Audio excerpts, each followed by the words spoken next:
Hello வணக்கம். இது உங்கள் சிவி ஈசோன்னு சொல்லாமல் எப்படி இருக்கீங்க? இப்போ பார்த்தீங்கன்னா ஒரு பயங்கரமான ஒரு சிறந்த நாடகத்தை வந்துட்டு நம்ம பிக் பாஸ் வீட்டுக்குள்ளே வந்துட்டு நடத்தினார் நம்ம விக்ரம். சூப்பராக இருந்துச்சு, நல்ல டைரக்ஷன், அப்படியே அழுது பாவ மன்னிப்பு கேட்குற மாதிரி ஒரு நாடகம், ரொம்ப அழகாக இருந்துச்சு. அதை டைரக்டட் பை விக்ரம்னு கீழே போட்டாப்புல. அது என்ன அப்படின்றத டீட்டெயிலாக பார்க்கலாம். அதுக்கு முன்னாடி பார்க்குற எல்லாரும் நம்மளோட சேனலை சப்ஸ்கிரைப் பண்ணிட்டு பாருங்கள், லைக் பண்ணுங்கள், கமெண்ட் பண்ணுங்கள், ஷேர் பண்ணுங்கள். நிறைய பேர் ஹைப்டு பண்ணியாச்சு ப்ரோ, லைக் பண்ணியாச்சு ப்ரோ, சப்ஸ்கிரைப் பண்ணியாச்சு ப்ரோன்னு போகிற கமெண்ட்ஸ்லாம் ரொம்ப ரொம்ப சந்தோஷமாக இருக்குது. தேங்க்யூ. என்ன சம்பவம்னா, இந்த தலை டாஸ்க்கை வந்துட்டு விக்ரம் ஒரு பெரிய தப்பு பண்ணிட்டாரு. அக்ரஷன் போர்டுக்கு போனவனே எஃப்ஜே கத்துறவனே லைட்டாக அப்படி ஜர்க்கு வாங்கினார். இருந்தாலும் கத்தினார். அதுக்கப்புறம் வெளியே வந்தார். ஆஹா பிரச்சனை ஆகிடுமோன்னு யோசிச்சுட்டே இருக்கும்போது எஃப்ஜே போட்டு கிளிக்குன்னு கிழிச்சாப்புல. அவரோட செஞ்ச தவறுகள் எல்லாத்தையும், டாஸ்க்கு பண்ணணும், இதை பண்ணணும், அதை பண்ணணும், பிக் பாஸை மதிக்கணும், அப்படி இப்படி வியானா பாயிண்ட் சொன்னால் பாருங்க. ஆனால் அவருக்கு ஏற்ற மாதிரி மாற்றி பாருங்க, அதே மாதிரி சொல்லி. ஆனால் நீங்கள் மட்டும் பண்ணுறது கரெக்டாக? ஒருத்தர் செத்தா கூட பரவாயில்ல, காலை பிடிச்சி இழுப்பீங்க, மேலே அந்த பொண்ணு உட்காந்துட்ருக்க, அதுக்கு அந்த பொண்ணுக்கு எதாவது ஆயிடுச்சுன்னா பிரச்சனை இல்லையா? யாரை ஏமாத்துறீங்க அப்படி இப்படின்னு கலாச்சி வச்சு செஞ்சுட்டார். பயங்கரமான கொஸ்டின். அதுவும் வந்து என்ன சொல்லியிருக்காரு, இந்த டாஸ்க்கை நான் சப்போஸ் வின் பண்ணிட்டேன், வீக்லி டாஸ்க்கை வின் பண்ணிட்டேன், சுபிக்ஷா ஃபேமிலி தான் நான் கூப்பிட்டு வருவேன், முன்கூட்டியே பிளான் எல்லாமே. நான் தான் சொன்னேன்ல, ட்ரூ கேமர். இப்போ இப்படியே உட்காந்துட்ருக்காரு. எஃப்ஜே ஒரு பக்கம் கிளிக்கிறாரு, எல்லோரும் சைலண்ட் ஆகிறாங்க. இவர் பார்க்குறாரு, ஆஹா சோனா போனா நம்மளோட கேமுக்கு ஒரு ஆபத்து வருது, ஒரு பிட்டை போடு அப்படின்ட்டு எந்திரிச்சார். நான் வந்துட்டு இதை கரெக்ட் பண்ணவே விரும்பலைங்க. நான் பண்ண தப்பு மக்கள் பார்த்துட்ருக்காங்க, மக்கள் எனக்கு வந்து தண்டனை கொடுப்பாங்க, நான் கண்டிப்பாக அதை ஏற்றுப்பேன். சரிங்களா? சோசியல் மீடியா ஃபுல்லாக இப்போ எஃப்ஜே என்ன கிழிச்சானோ அதை வந்து கண்டிப்பாக கிழிப்பாங்க. வீக்கெண்ட் எபிசோடில் நம்ம விஜய் சேதுபதி அவர்கள் கிழிப்பார்.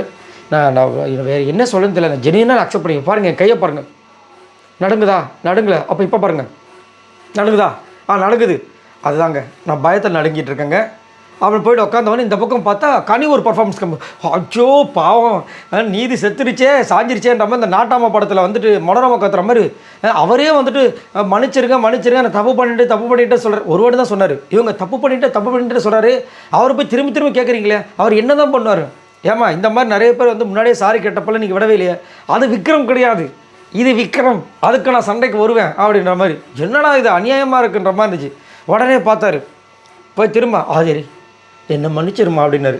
இது நான் வந்து கண்டிப்பாக பண்ணியிருக்கக்கூடாது. ஸ்ட்ரெயிட்டாக அங்கே போனார். எங்கே ஜெயிலாண்ட போனோன்னே கானா அவனத்து போட்டு ஏன் நீ தானே சொல்லுவா பிக் பாஸ் கேம் இப்படி பண்ண அப்படி பண்ண, நீயே எப்படி பண்ணலாமா, அந்த பொண்ணுக்கு எதாவது ஆகிடுச்சா சொல்ல வரைக்கும் கேட்டுகிட்டே இருந்தார். அதுக்கப்புறம் நான் நீங்கள் சொல்கிற எதையுமே மறுக்கவும் இல்லை. இப்போ பாருங்கள், என் கையை பாருங்கள், ஆடுதா? அவர் பார்க்குறாரு, ஆடலையா? இப்போ பாருங்கள், ஆமாம் ஆடுது. உடம்பு பதக்குதுங்க. நான் பண்ண தப்பு தாங்க, உங்கள் காலில் வளர்றேங்க. அந்த பக்கம் பார்த்தா விஜய் பாரு சூப்பராக பார்க்குறாங்க. ஏய் மகனே, நீ யாருன்னு எனக்கு தெரியும், நான் யாரும் உனக்கு தெரியும், நம்ம ரெண்டு பேரும் யாரும் இந்த உலகத்துக்கே தெரியும் அப்படின்ற மாதிரி ஒரு லுக்கு விட்றாங்க. பாரு நான் நிஜமாலே பாரு, நான் பண்ணது தப்பு தான் பாரு, உன் காலில் வேணால் பாரு, விழவ பாரு. அந்த பக்கம் ஜெய் உடனே காணா அவனுக்கு அந்த ஜெயிலேருந்து ஓப்பன் பண்ணி வெளியே வந்துட்டார். போப்பா நீ வேறு ஏன்பா அப்படின்னு உள்ளே போனார். திரும்ப வந்துட்டு ஆதிரை என்னை மன்னிச்சிருங்க. அப்புறமா நான் என்ன சொல்கிறேன்னு தெரியலன்னு அவங்க புரிஞ்சுக்கிட்டாங்கன்னு தெரியல. ஸ்ட்ரெயிட்டாக உள்ளே போனார், உட்காந்தார். அவ்வளோ ஆக்ஷன், அவ்வளோதான். சைலண்ட்டாக உட்காந்துட்டார். மூஞ்சி அப்படியே சோகமாக வச்சுட்டாரு. சுபிக்ஷா அங்கேருந்து வந்துட்டாங்க. அதுதானே எண்டு கார்டு போடணும்ல அவங்க. அப்படி என்ன ஒரு வில்லத்தனம். அடடா விக்ரம், நீங்கள் இங்கே இருக்க வேண்டிய ஆளே இல்லை விக்ரம். என்ன மாதிரி ஒரு கண்டிப்பாக அங்கே பார்த்தா நம்மளுக்கு மனசு பதவழிக்குங்க. உண்மையிலேயே ஆட்ஸ்அப். அந்த நடிப்பு திறமை உண்மையிலேயே சான்ஸே இல்லை.